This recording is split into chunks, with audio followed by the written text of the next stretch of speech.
Est-ce que la data immobilière rend les marchés plus intelligents? Je crois qu'effectivement, on peut considérer que la data immobilière, en l'occurrence les données de prix et de loyer des logements, rendent les marchés plus intelligents. En tout cas, sur les marchés, on dispose de plus en plus de données, de plus en plus de bonnes données, des données également de plus en plus facilement accessibles.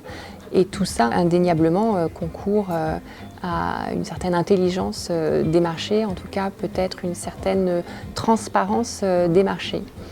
Ceci étant dit, on est peut-être en situation de suroffre. En tout cas, les données de loyer et de prix des logements se font de plus en plus nombreuses et il me semble que ça entoure les marchés d'un certain flou.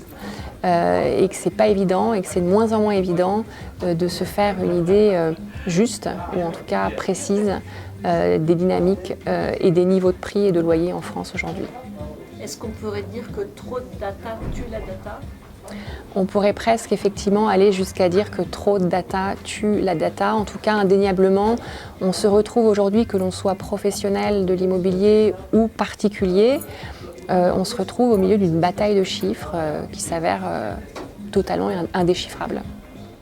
On n'a pas encore prouvé que la data rendait le marché plus vertueux. On a tendance à le croire, mais ce n'est pas prouvé et c'est ce que je me propose de chercher à documenter, à objectiver dans une prochaine étude que je lance là, dès la rentrée prochaine.